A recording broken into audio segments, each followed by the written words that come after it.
to the Italian Culture Institute. Thank you for being here tonight. I'm Maurizio, the director of the Italian Culture Institute. And thank you for joining us in this very exciting presentation, which is part of Meet Italy, an Italian and Italian-American networking community in the fields of media, entertainment, economy, technology, and science. It is an honor to have tonight keynote speaker, Maurizio Vecchione, Executive Vice President of the Global Good and Research Group at Intellectual Ventures, where he oversees integrated efforts of the Global Good Fund, Intellectual Ventures Laboratory, and the Institute for Disease Modeling. His inspired talk will explore innovation and all the new processes to improve the world. Maurizio will tell us about his experience at the Global Good Fund, an entity funded by Bill Gates. The Global Good Fund is intellectual ventures collaboration with Bill Gates that invents and deploys technologies to solve the biggest challenges in the neediest populations. The organization works in global health to improve the diagnosis and prevention of some of the most menacing diseases, often applying data-driven analysis from the Institute for Disease Modeling, and also works in global development, seeking to increase farm productivity and food security for smallholder farm families in low-income nations.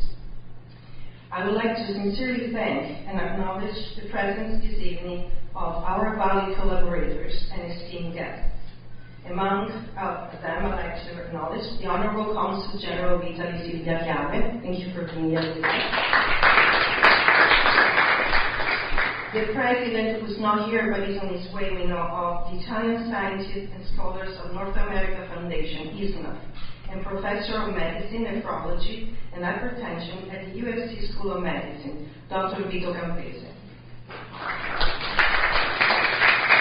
And of course, the co-founder of Meet Italy, Chief Investment Officer for Talazza Capital, Adjunct Professor of Finance at Pepperdine University, and as I always call him since the very beginning, he's my partner in crime, Davide Comazzo.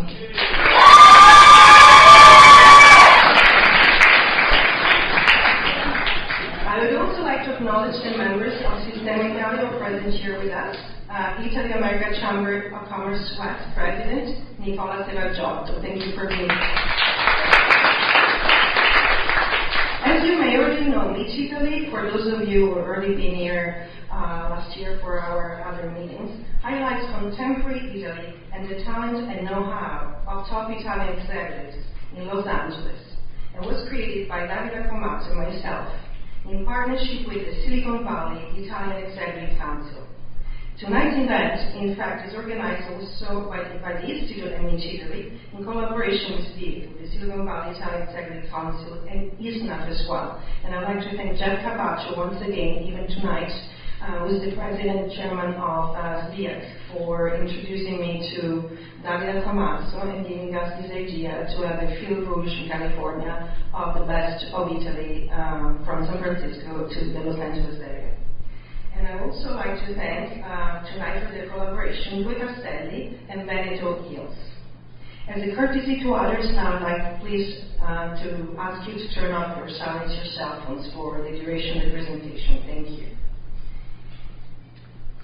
And I'd like you to know we're very pleased to present, coming soon, with the Consulate General of Italy in Los Angeles, the third annual Italian Design Day, which will celebrate here at the Institute, Luisa Celeste, with a special exhibit on March 19th. She will be the ambassador of Italian Design in Los Angeles, and her exhibition is entitled I Love Waste, Working with Waste. The exhibit will feature a variety of our unique and refined design objects that are the results of our creative ways of recycling textile scraps. So you're welcome to join us on March the 19th. Now I'd like to give a very warm round of applause to Davide Comazzo to the stage.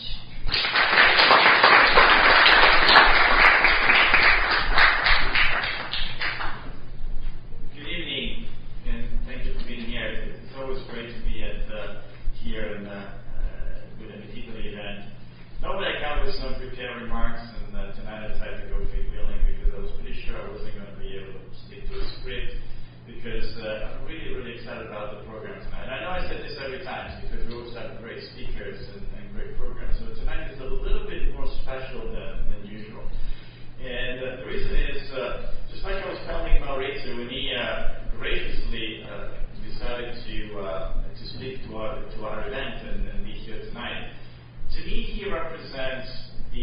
quintessential Meet Italy man, or rather Meet Italy person, to be politically correct. Here's a kid that starts his studies in Italy, goes to Berkeley, becomes a scientist, a serial entrepreneur, and ends up running a fund for one of the richest men on the planet. Not so much to break a profit, but to make the world a better place. And if that is not aspirational, really, I don't know what that is. This is what Meet Italy really wants to be. We want to be a community that comes together, that helps each other, that leverage each other's skills, but that really inspires each other. So Maurizio, thank you for being here and inspiring all of us tonight. But before we get a little bit too emotional and we start reaching for that Kleenex box and wipe out the tears and so on, let me move on to a couple of more mundane items. I'd say, we've done a lot of great work so far, great events, great speakers, but we have a lot more ideas that we want to develop, a lot of different directions that I think we can take. But ideas are just that. They're just words on a piece of paper, and unless you put a couple of things behind. And those two things are hard work and a budget. So in terms of hard work, we've done a lot of work, Valeria and I, and we have some volunteers that have been just fantastic in helping us out. But this is a call to arms for all of you, that if you have enjoyed what we've been doing so far, please, step up, help us out, give us a hand. You don't have to, it's never going to be very overwhelming. We're not going to ask for your blood. You can just help us out in specific projects that you might have some interest in. So that would be absolutely fantastic if we can really sort of develop a network of volunteers bigger and larger than what we have so far. And in terms of budget, of course, the Institute has been a fantastic supporter so far, and we've had some commercial partnerships that have worked out really well. But I think that we can do a lot more in that direction as well, for a very practical reason. We're not an idea anymore, we're not a concept anymore, we're a reality, and there's a lot of stuff that we can do, solutions that we can offer to, in terms of commercial collaborations that were not possible before. So I think that we can really develop tailored solutions to professionals or companies out there that want to interact with us. So if you do see some value in what we do, see me or Valeria, I think we can definitely come up with solutions that can be beneficial to everyone. And then at the event level, so far, everything has always been complimentary, and this is great. But we will start charging a cover charge for the events. May change depending on the type of event. That's just to help us out with some of the hard costs that are unfortunately inevitable in events of this quality. Nothing dramatic, just a little change. But anyway, enough of the boring stuff, and now I'd like to call Maurizio on stage.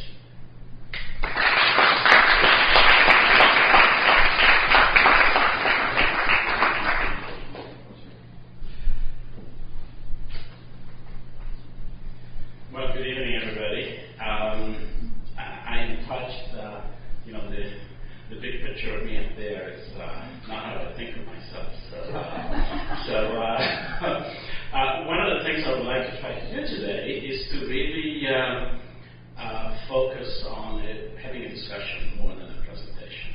That said, working for Bill Gates, you can't escape having to use PowerPoint. And so I have a lot of slides, but hopefully the slides reinforce our discussion rather than take away from it. So I have I think a very privileged situation in what I do for work. I spent my life being a scientist first. I'm trained as a physicist. I'm ashamed to say I was not the product entirely of the Italian educational system. I came in this country when I was only 16, and I came to do research work. That had started in my hometown, adjacent to my hometown in Trieste. And the reason why I came here is because my mentor at the time was a scientist that was a refugee from his home country. And the country that welcomed him was Italy. And this scientist, those of you that know physics will recognize the name, the scientist ended up in 1979 winning the Nobel Prize in physics. And I happened to be the student that carried his bags. And that simple story brought me to this country and allowed me to start what I think was a distinguished career, even though I was only 16.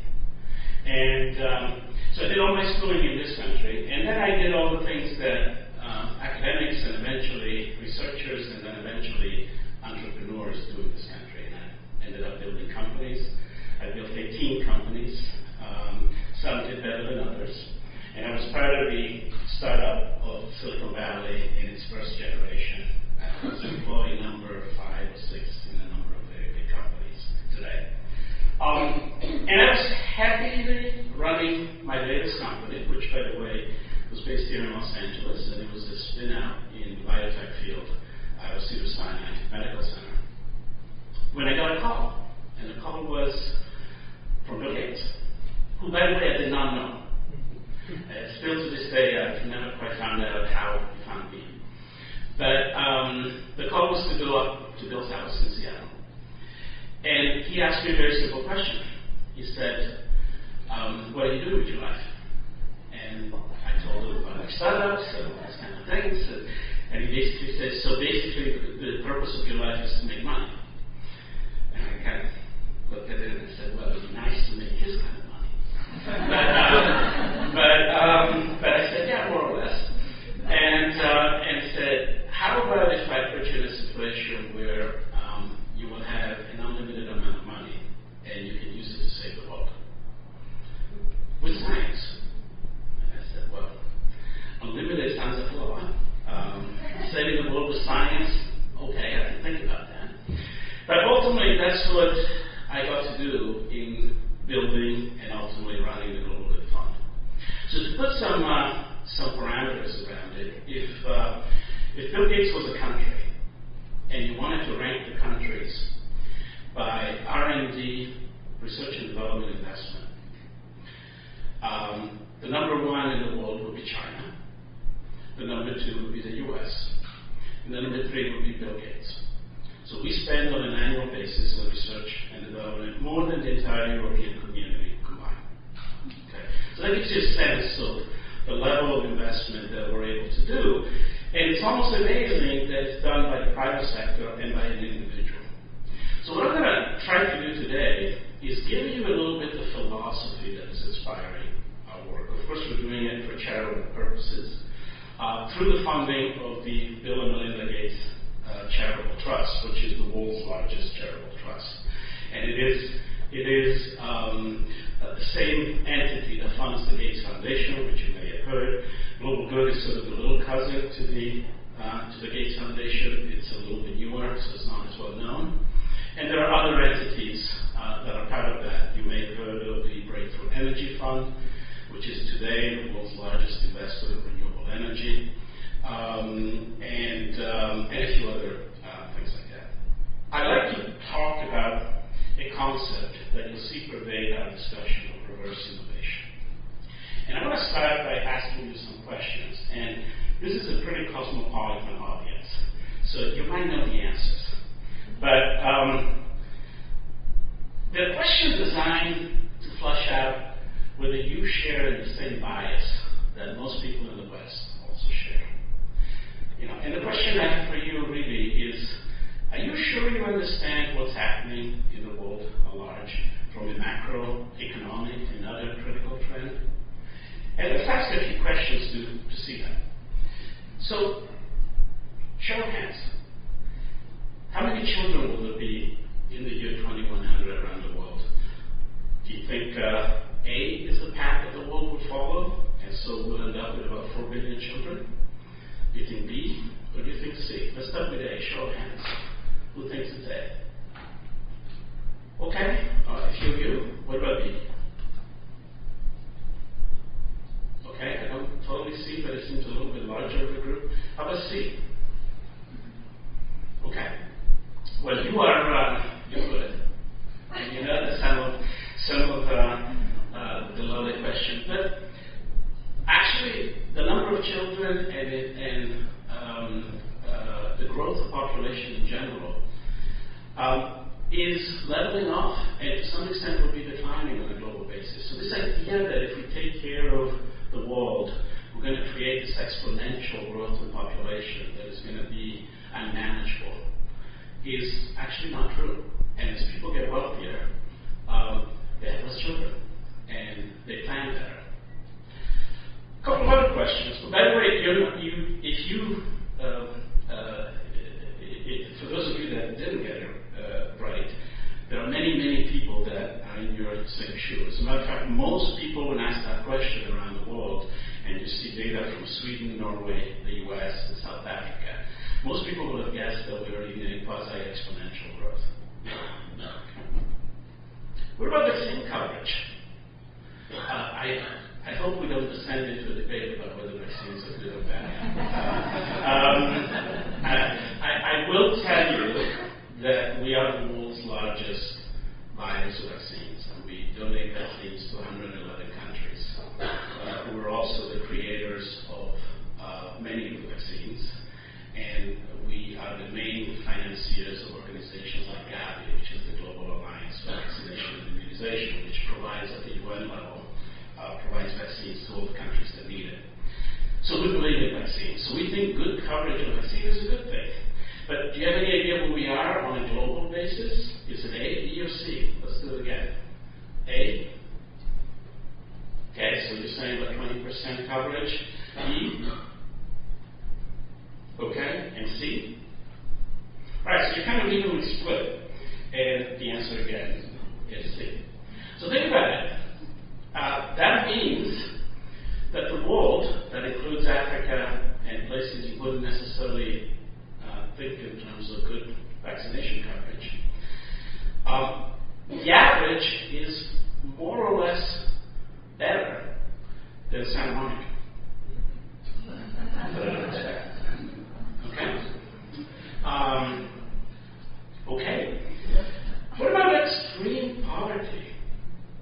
I actually, yesterday was in Addis. I just came in from Ethiopia. I had some interesting experiences there that I'll tell you about in a minute. But what's the trend on poverty? Is it increasing? Is it remaining the same? Is it going down? Show of hands, A. Okay, so quite a few of you say it's increasing. What about B, about the same? Okay, quite a few say that. C, it halved. Okay, some of you have been doing some good reading, because the answer is C. Okay. So the reason why I took you through this few questions is because there's a perception that you get from reading the news that introduces almost a myopia about which direction the world is really heading in.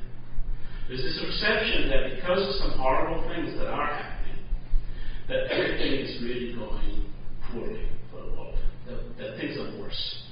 As a matter of fact, the perception is very real. Here's the perception of whether the world is getting better or worse around the world by country. Look at France. Okay? Now, the folks that did this study didn't ask the Canadians. But by the way, it should be said that this survey was done right after the terrorist attacks in France. So there was clearly some popular issues. But I hope I just showed you with a few of those data points that actually the reality is the world is getting much better for most indicators and metrics that you can measure. But the perception that we have of what's happening to the world is quite the opposite. So let's look at extreme poverty, the data I already showed you. Here's the actual trend over the last 100 or so years. Almost 90% of people living in the world in 1800 were what, by today's standards, would be considered extremely poor. And today, it's essentially the minority. As a matter of fact, let's look at the distribution of income. And one of the things that you see when you look at the distribution of income, say, in 1975, is that it's not uniform. You don't have certain places that are entirely at $1 a day and certain places that are entirely at $100 a day. There's a distribution. And look at what happens to the distribution as we move forward. 2014, an interesting point. There are now equal number of people in wealth in the rest of the world as there are in the West. And that's 2014. Look what the prediction is. By 2035, there will be many more people in wealth, not in the West, than in the West. Now think about the macroeconomics impact of that. Who do you think is going to drive commerce? Who do you think is going to drive the brands of tomorrow? Do you think this is still going to be the West? Now, it's true that to the left of this line, the so-called yellow line, there's a huge number of people that are not in wealth. And so, if any of you have visited places like India, you would probably know that there are huge pockets of wealth and huge pockets of poverty. And that heterogeneity is probably the picture of the world over the next 25 years. But the point is, the rest of the world is so big that 73% of the wealthy will actually not be in the West. I want you to keep that in mind as we think about some essentially new thoughts about the role of innovation and the role of economic opportunity as we move forward. So, to get specific, I'm going to switch the conversation and talk to you about healthcare. So, show of hands.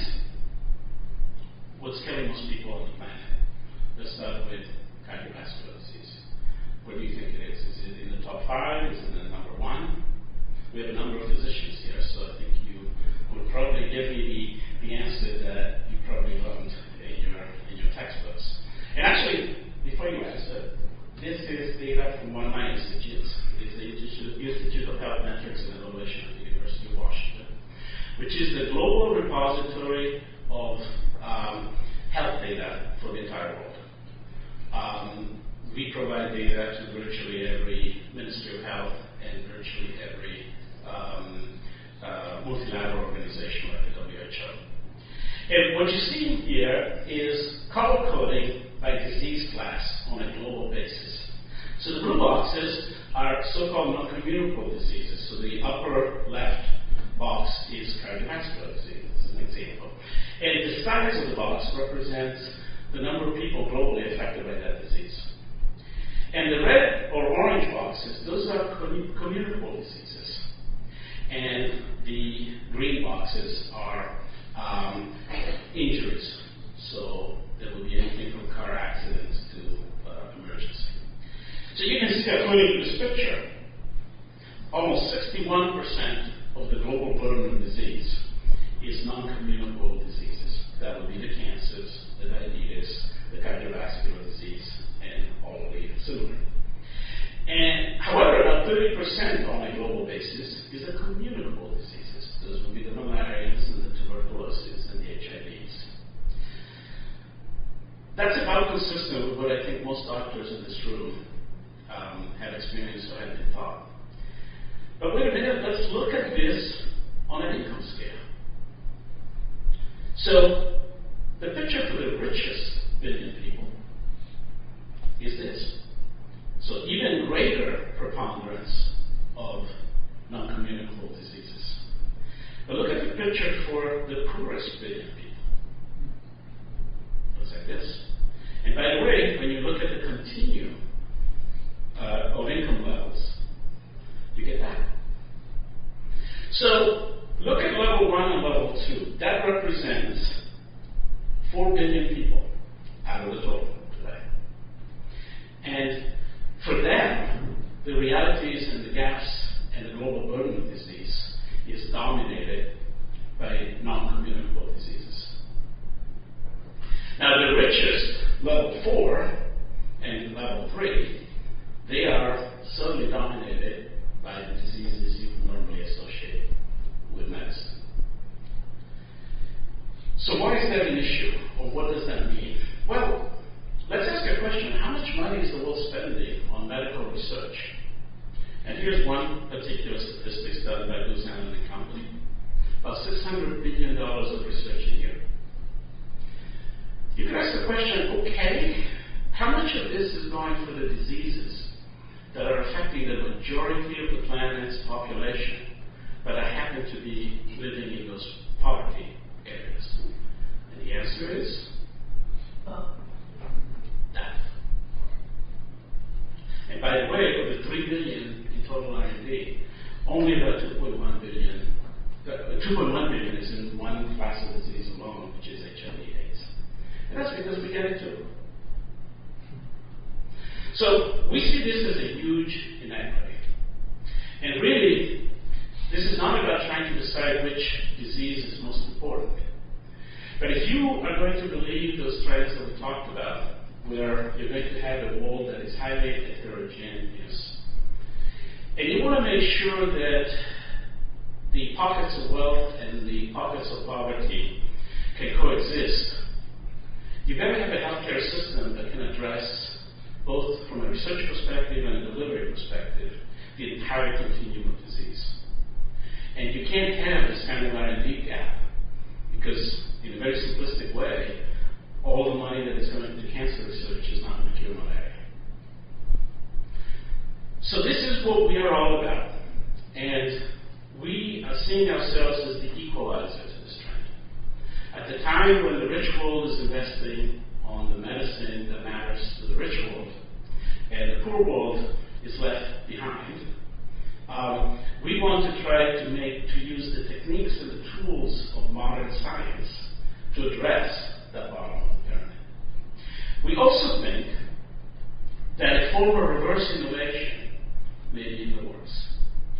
And what does that mean? Well, when I grew up in Italy, I was old enough to see the first landing on the moon. And my father, who was an engineer, used to tell me, you know, Maurizio, humanity needs a space program.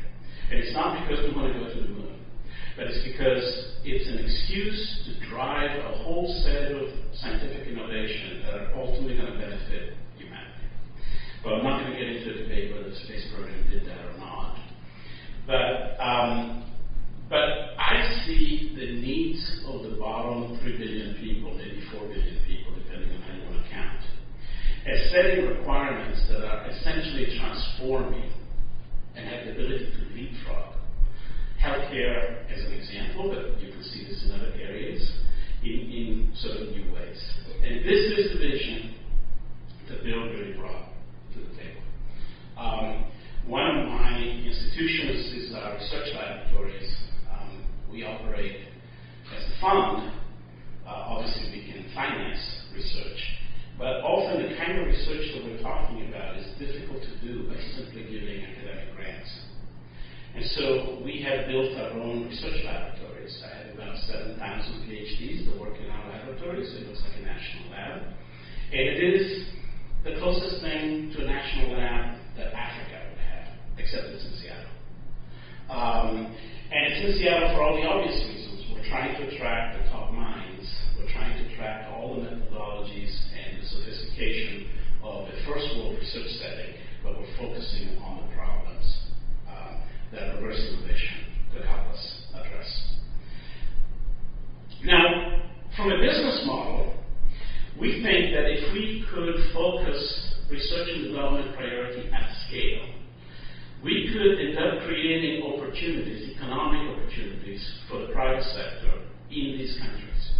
And so our business model is to make an investment that looks about like this in the product development and the innovation ecosystem, and then match that with entrepreneurship and innovation in these countries that looks about like this.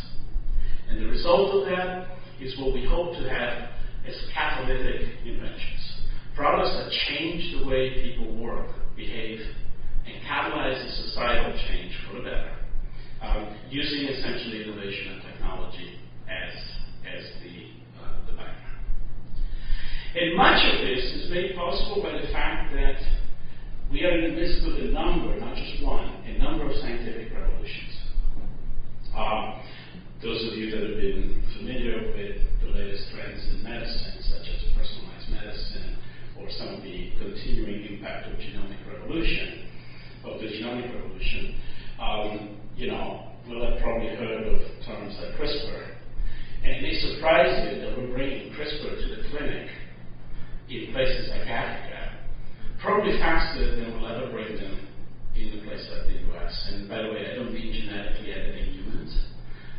or using CRISPR-based technology, for example, to completely change how diagnostics are done.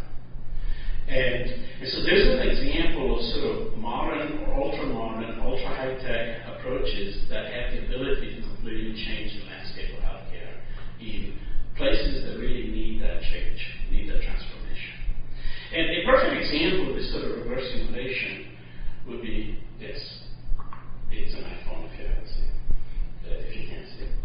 I actually owned the third cell phone ever made. It was a suitcase, and a little clay thing that came out of the suitcase. I was very proud of it. It had a handmade serial number 3, by Motorola. And it was definitely a toy for the rich. And guess what? Over the subsequent few years, not many, that toy for the rich became a standard in a place like the US. And then something interesting happened. Within a short number of years, Europe leapfrogged the US. And the utilization of cell phones was greater in Europe than it was here. They created new standards that facilitated the use, GSM, and other things like that. And you can ask, why? What's wrong with the US, and why didn't the US sort of continue leading? But it was very simple. In the US, we had alternatives. At that very same time, I had optical fiber in my house. So I had an excellent wireline infrastructure that didn't force me to use mobile telephony or mobile data.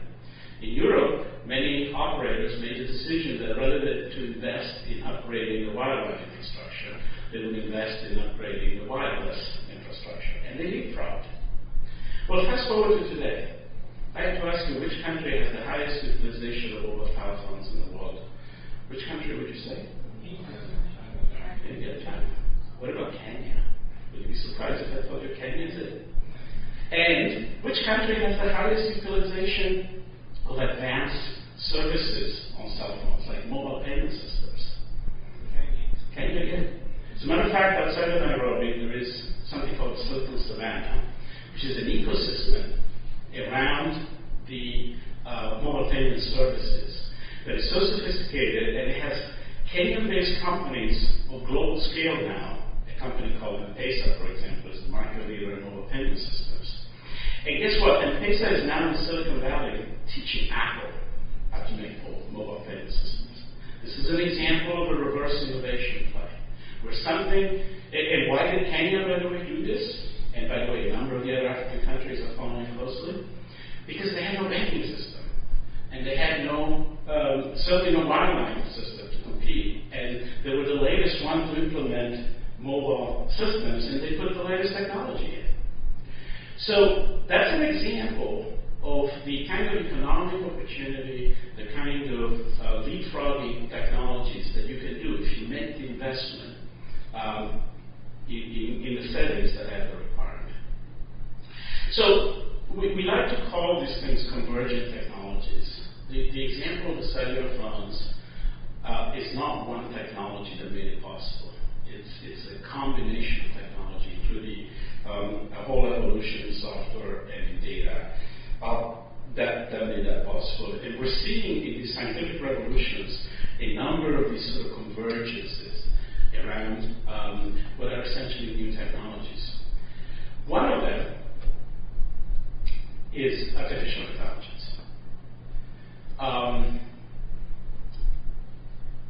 Artificial intelligence is much abused, and people think that they can get a computer to do anything. There's this idea that eventually we'll have thinking machines and they're going to replace us. Well, I will tell you, Bill doesn't think that, and neither do any of my data scientists. They're still pretty dumb machines. But what they're really good at is performing statistical correlations. And you can therefore find correlations in places that you don't normally find. And if you start using predictive data models to inform decision support, you can go a long way toward automating, for example, aspects of healthcare. Think about what happened the last time you went for a check. The doctor probably did some tests,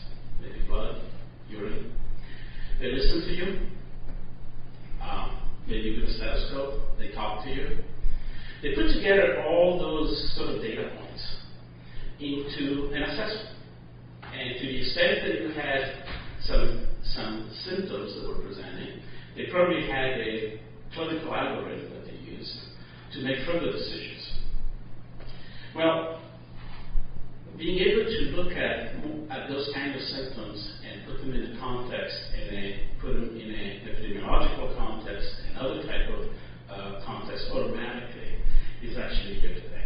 So, for example, last month, we published a paper, it's literally just a month old, where we took one of the leading causes of death for women in the developing world. Almost 90% of the mortality associated with this disease is in the developing world, and that is cervical cancer. And we asked a simple question. In this country, the women in the audience will know, what you have to do is you're doing an annual or semi-annual test. It's called a pap smear. It's one of the world's worst tests in the sense that it's particularly not very sensitive. But because you do it every year or every couple of years, and the disease progresses slowly, it will statistically eventually catch the presence of cervical cancer. In the developing world, it would be very rare to have the pap smear or have even a cervical examination once in the lifetime of a woman. Now, we brought you a vaccine. The HPV vaccine was developed by the Gates organizations, and that's now becoming standard of care in places like the US. And you can imagine a future where everybody's vaccinated and therefore the disease goes away. But we've calculated that between now and then, over 25 million women will die if we don't do something else. And so we asked the question, since there are no specialists in oncology, there are no clinical laboratories to build pap smears in many of these countries, can we leapfrog? Can we invent something different? And what our scientists were able to do in partnership with the National Cancer Institute is follow women for a long period with clinical outcomes and build an artificial intelligence algorithm in a camera phone. And the paper we just published, by taking a picture of the cervix and using the algorithm, the camera phone is better at predicting the onslaught of cancer than every other technique in use, including the pap smear. So whether it's molecular testing, whether it's HPV testing, whether it's histology, the camera phone beats them all. That's an example of leapfrog technology, because now it allows me to take every primary care setting in every country and put in a very simple screen and treat that will allow to address those 25 million women that we will otherwise lose between now and then. And this is so powerful and it works so well that the National Cancer Institute and the National Institute of Health are about to suggest a change in clinical standard in the US away from pap smear. So this is not a question of bringing a less good technology to Africa. This is a question where using the requirement and the realities of Africa, we leapfrog them, have improved it for everyone, have improved the outcome for everyone.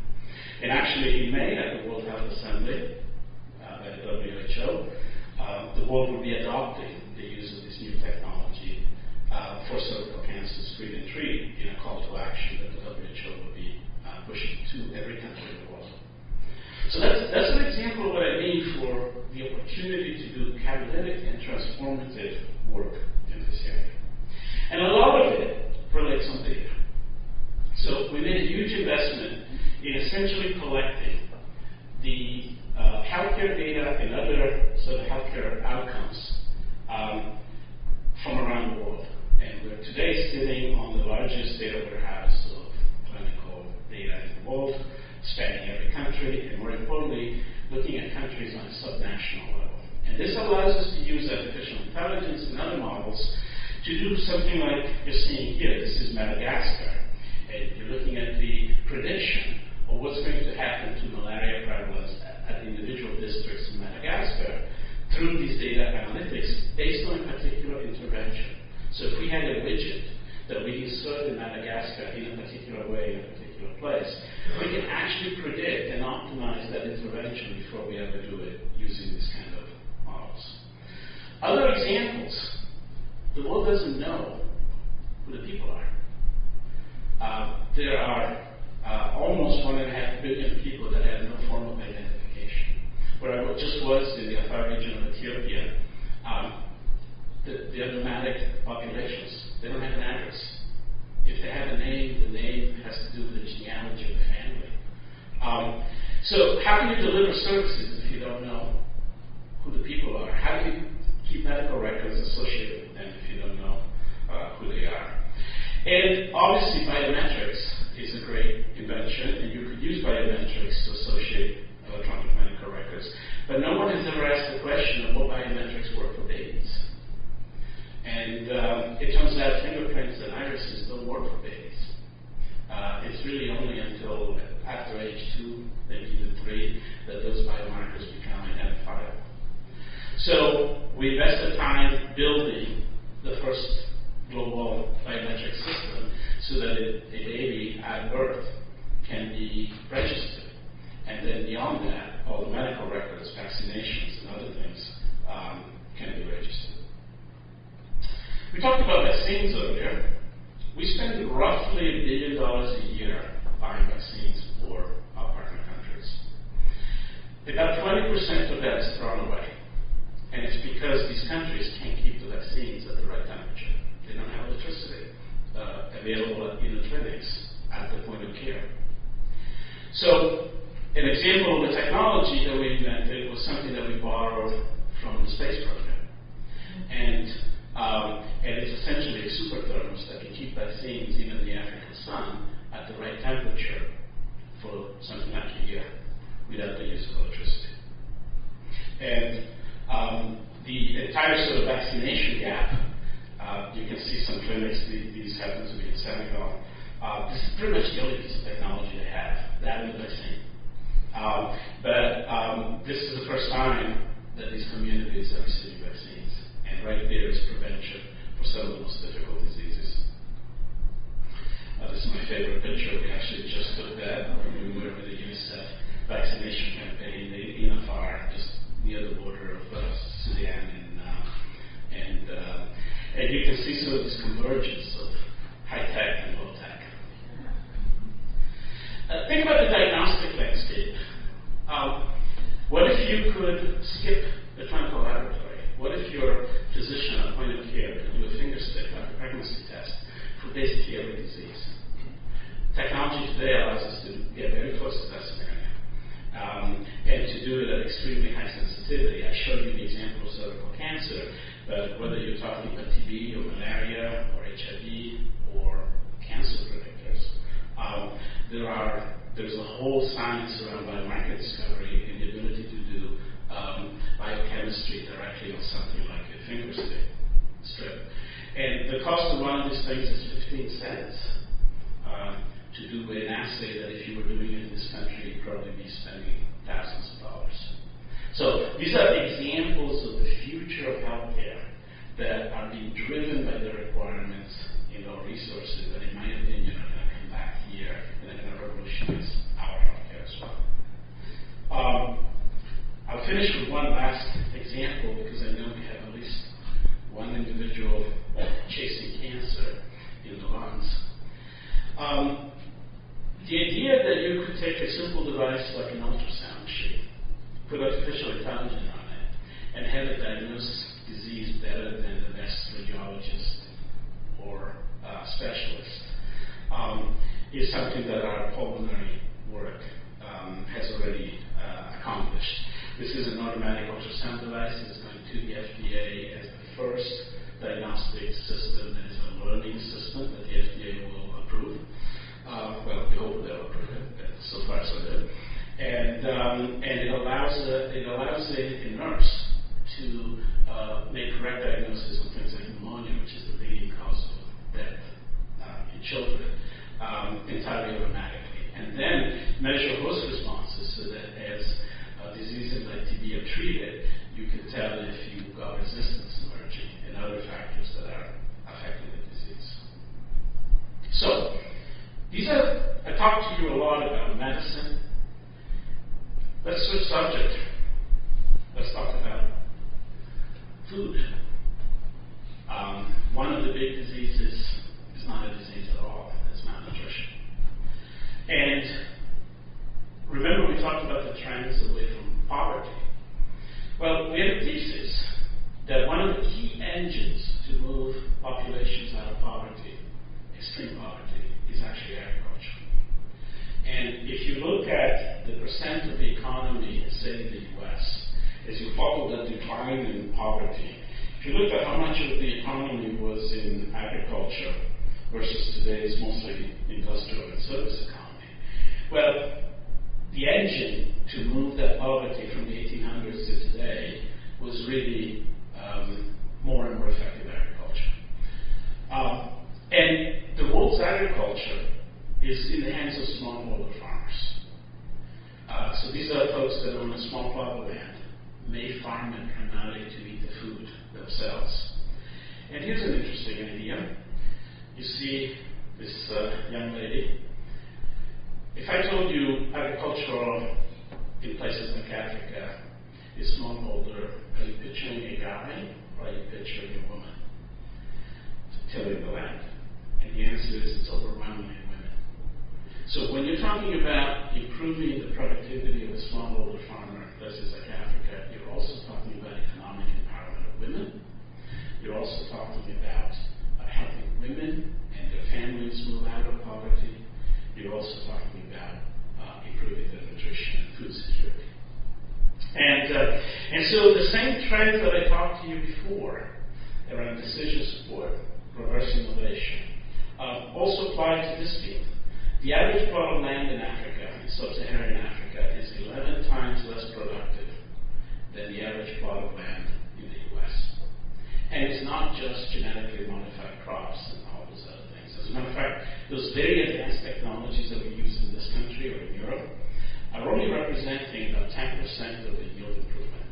It's the basics. It's knowing what to fertilize. It's knowing about the weather. It's knowing about the soil. It's knowing about how to convey water. So, we see it, and I love this picture because she's using a smartphone to get decision support in deciding how to price her goods. But she's farming with technology of the Middle Ages.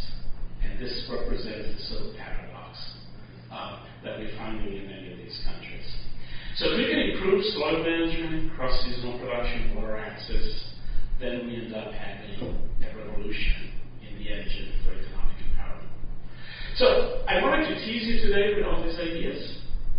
I love to get questions. But in essence, this is sort of the thinking around Bill's overall investment.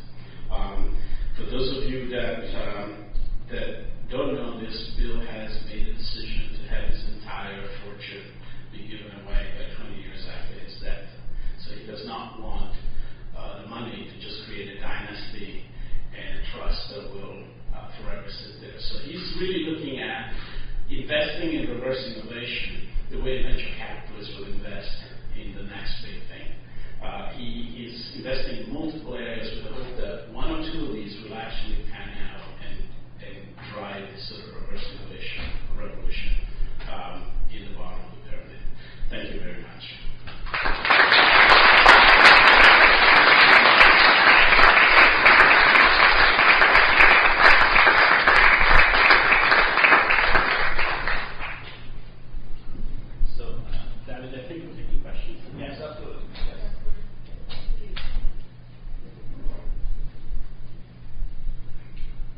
Maurizio, thanks for this really amazing overview. In the 50-60 Boulder Nobel Prize for Peace Prize, invented the green revolution, the father of the green so-called green revolution. How come they not have an impact in Africa? Is there any impact on in other parts of the world, but not in that part? I mean, I don't know exactly where it was working, but evidently from what you're saying, they not have a major impact in Africa. Yeah, and it's because, think about agriculture, just go to the Midwest of the U.S. as an example. It's fundamentally, the Green Revolution brought us yields improvements in the 20, in the 15, in the 10% range. They also brought us resiliency against disease, resiliency against weather events, and so on. So really it was a rich person's problem that the Green Revolution was addressing. And it was addressed with really high tech, which some people are not necessarily saying is great. So for example, genetically modified seeds and things of that nature. So there again, just like in the healthcare example, you have an example of a Western approach that suggests very large farms with single cultures can be exploited to extreme efficiency using all sort of industrial agricultural techniques. And of course that's working for us. But people who are monitoring soil, for example, people who are monitoring environmental impact factors like water tables, would tell you maybe in the long run we're actually killing our ability to produce food. And maybe those highly intensified industrial techniques are not the best ones to export to the rest of the world.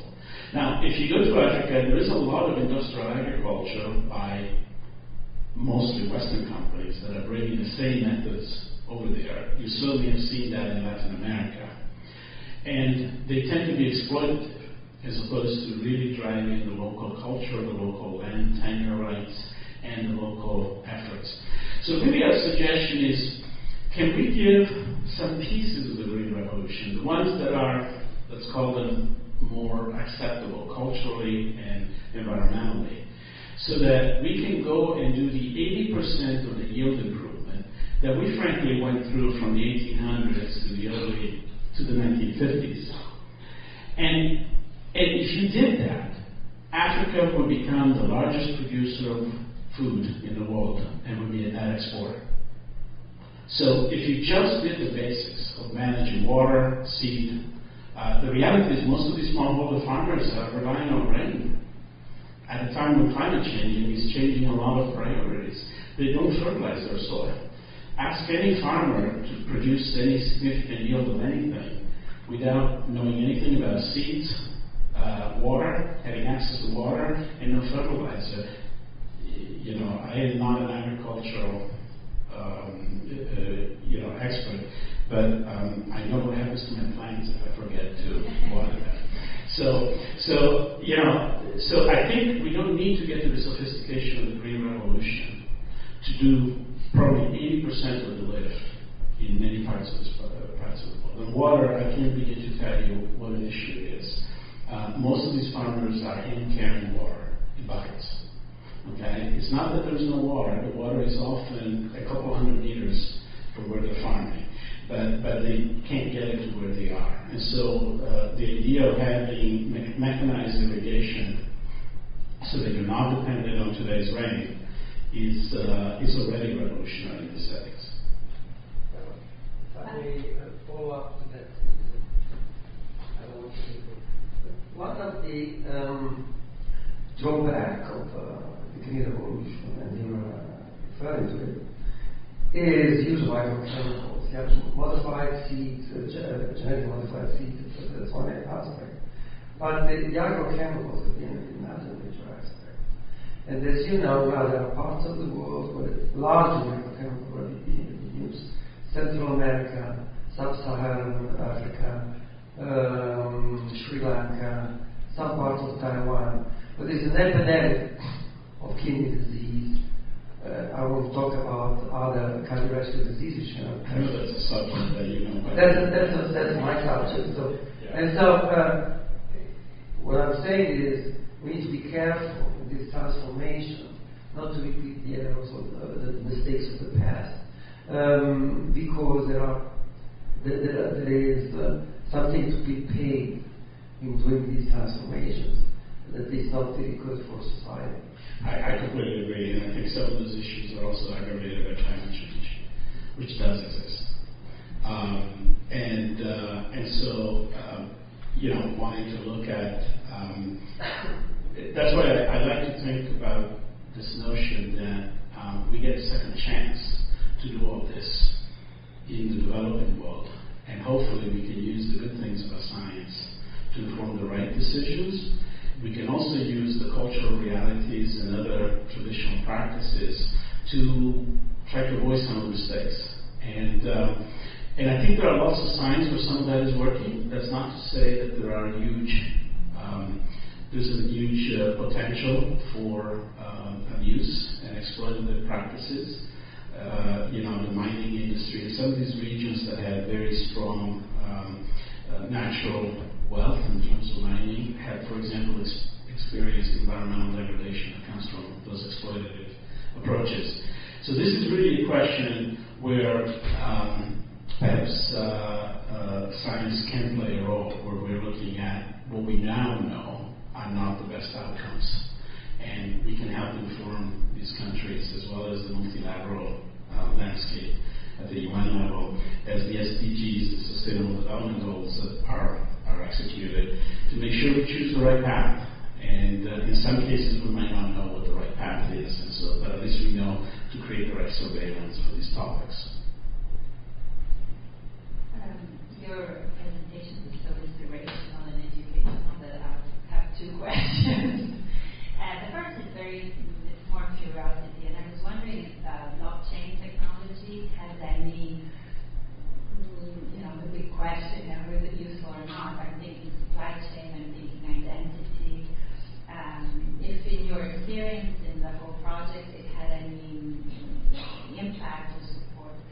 The other question piggybacks a little bit what you were saying. My first career for 10 years I worked in humanitarian aid, and something that then throughout the years always stunned me and I found overwhelming is that sometimes the problem is not the disease, communicable disease. It's actually simple things such as just basic hygiene practices. So you were talking about water. In my experience in Africa, in Haiti, in places like this, people are sick just because they drink and the cow was there. And I'm thinking in this huge effort, I was just curious to know how you, I'm sure you do, but I'm thinking if in a few words you can just explain how you combine the effort for research, because of course the disease is a goal, with the ongoing dramatic emergency of just introducing or applying basic rules such as not walking barefoot where worms will devour you or drinking clean water. Yeah, and you're referencing very real diseases with very real causes of disease. So let me first of all say I talk to you a lot about innovation and technology because that's what Global Good does. But we're part of an ecosystem within the Gates ecosystem. And so our bigger cousin spends even more money is the Gates Foundation. And the way we think about the division of labor is we ask a simple question. Well, first of all, you probably are familiar with various attempts by socially responsible companies and organizations around the world to try to save the world with innovation. There are lots of them. I can talk to you, for example, the efforts ongoing in companies like Google at the moment. And not to diss our colleagues in Silicon Valley. What's happening with those efforts is there's a lot of well-meaning scientists that basically say I could use my technology to improve their condition. And they're off doing it. And the problem with that is you end up with technologies in search of problems. The reality is most problems around the world are not technology problems. And so one of the first approaches that we have to do is be very humble in saying, is it really a scientific innovation problem or a technological problem? Or is it something else, like education or other types of intervention? And if the answer is it's one of those, and the vast majority of the issues is one of those, then it is our colleagues at the Gates Foundation that will do that work. So we kind of have this duopoly. On one side, we have the Gates Foundation doing very regular interventions in partnership with governments, in partnership with multilaterals, dealing with the basics. And then there is, for the subset of problems that really do require some undiscovered science, the cervical cancer example is a good one, because the Gates Foundation tried for years to figure out an effective way to do screen and treat. But basically there was no diagnostic method that was suitable. So we really need to do a piece of innovation that now can be injected in that program that the world has created and actually solve or advance the problem. So we have to be honest that when people talk about innovation for good or tech for good, really it needs to be focused around problems.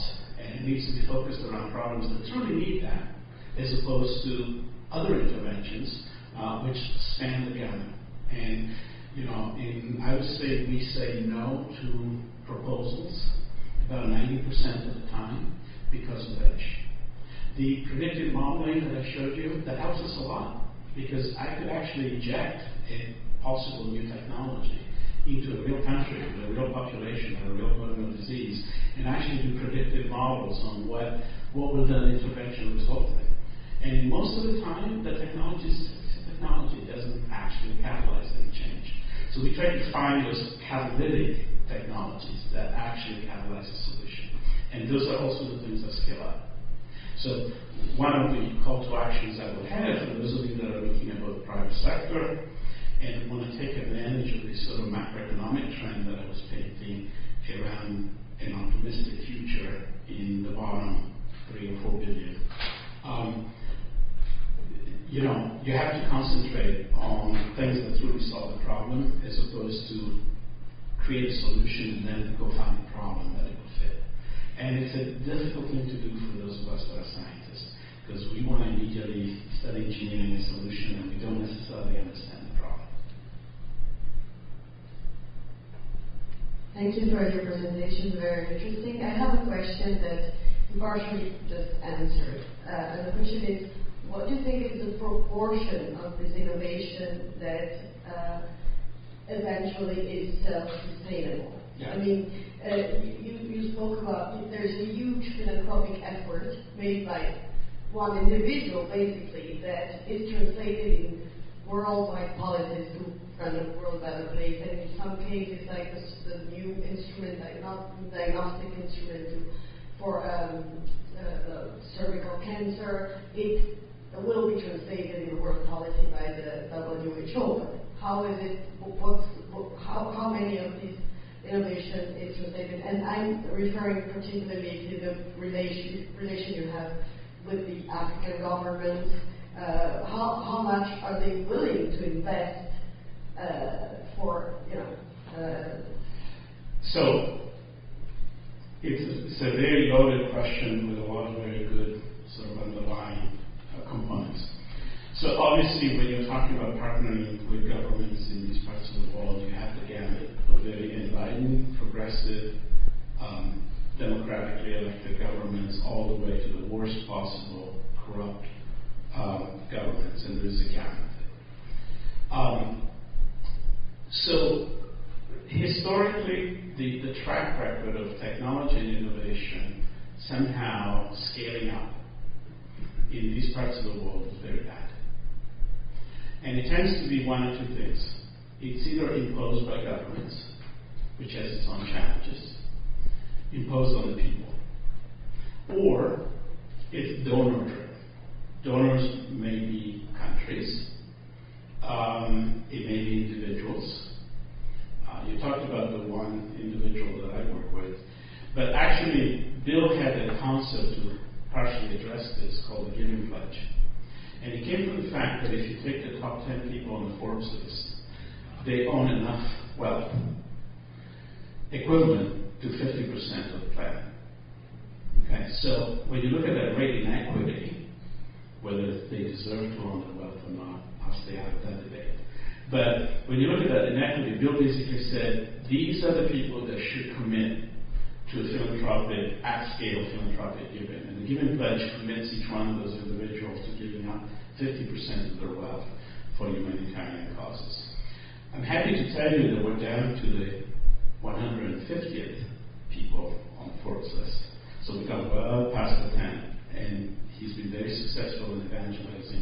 fellow billionaires, our current president accepted, to keeping the giving pledge. So there's a lot of money, well beyond one individual, into that program. There's also some notable exceptions that we're still working on. But setting aside, this can't be just the job of some private individuals, no matter how wealthy. So, the real answer, in my opinion, is back to that reverse innovation. If you could get the private sector to essentially do the right thing in these countries, but also be sustainable and make you money, but do it honestly, without gouging some of these countries and economies, then you have a fantastic model that frankly is working everywhere, here included. And if all the data I showed you about the wealth distribution moving to these countries, even if it's still very heterogeneous, even if it's only a piece of that population, but by the time 75% of the wealthy around the world are actually in these countries, which is the scenario in 2035, you could imagine vibrant economic activity, if nothing else, to cater to that elite. And you can also imagine the situation that I evidenced with the cervical cancer example, where a technology that really has its home in the developing world because that's where the prevalence of the disease is, now can boomerang back to the US or Europe as a better solution.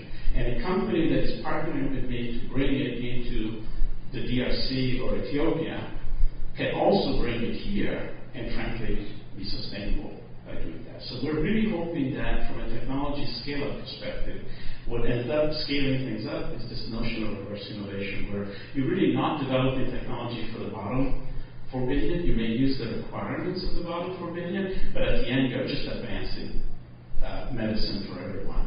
And I think this word global health is also a bit of a misnomer, because as far as I'm concerned, it's just health for the majority of the people.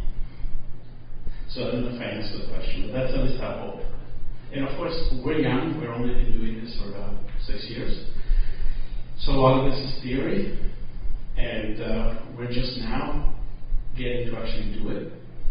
I can tell you already that finding the right partnerships with private sector, with government, and navigating through the quagmire of potential issues is definitely not a science.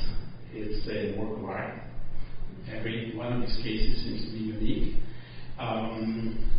But in general, the trends that I've told you at the beginning of my talk are sort of working in our favor. And while there are huge exceptions, and there are certainly countries that we couldn't possibly do this in, there seems to be a generally positive trend toward this type of intervention.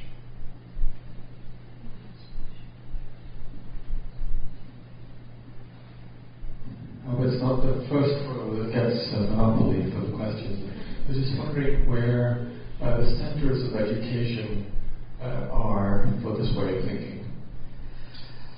So, as always in academic, I'm assuming you're talking about universities and so on.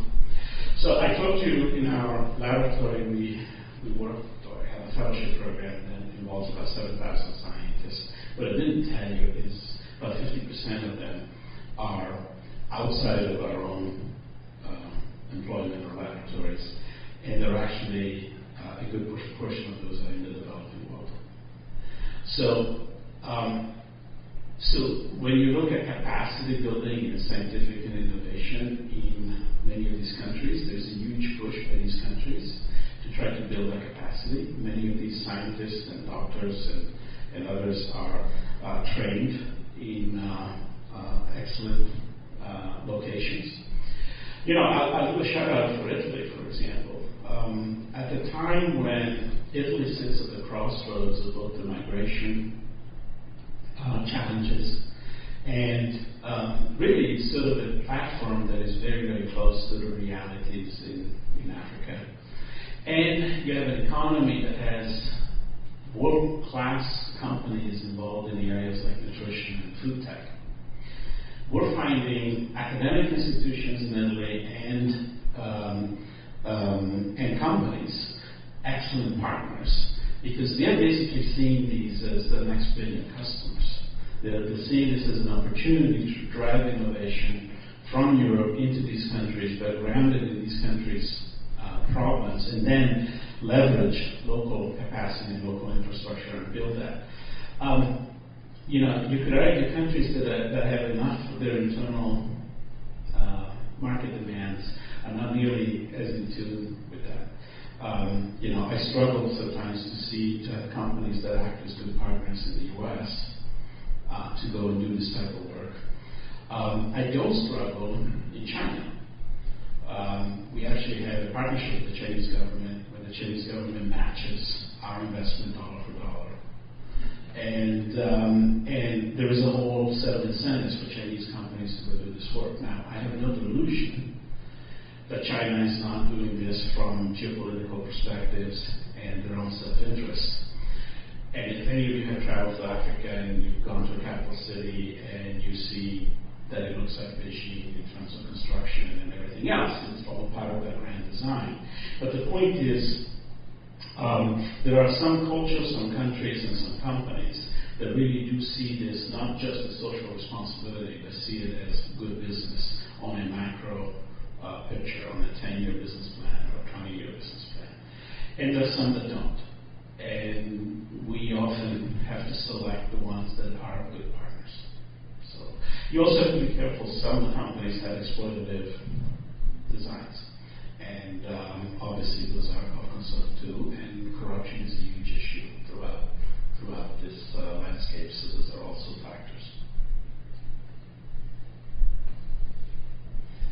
I can't see in the back. No, that's fine. I'd like to thank you very much for this very surprising, I would say, I think you agree, surprising and inspirational presentation for your time and for the opportunity that you gave us, for Meet Italy and Italian countries too. My pleasure. And as I say, our partnership with Italy is deep, not just because of me.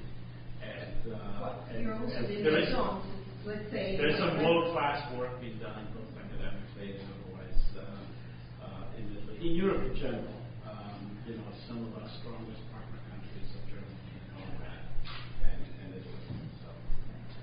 So I'd like to thank you once again. I'd like to thank once again the Honorable Consul General of Italy for being with us, our partners ISNA and Dr. Vito Campese, and the rest of the Chairman Italians tonight, Nicola Giotto for the Chamber of Commerce. And I'd like to thank once again Ben and Rachel and for their collaboration tonight. Now please join us outside for a cocktail. Before you go, if you'd like to support, as Davide was saying, and Davide will join me, thank you, of course. We are, let's say, the co-founders of this, let's say, this network. If you'd like to give support, or if you have ideas, you can email our... Yeah, we have a website, meetitaly.net, and there's an active blog, and we're going to make it even more active. We have tried a couple of features like Meet Ideas, where we encourage people to send us pieces with their opinions and their area of expertise. And also, some of you didn't get a chance to ask questions tonight, but if you want to continue this conversation, you need to the website. I'm sure that we can have a lively discussion in the digital space. But again, the website is meetitaly.net, and there's a lot of space for the community to interact with. And also to support new ideas. And now please get to know each other, because many of you don't know each other, and that's the reason actually why we found this Meet Italy. Thank you very much. We hope to see you for our next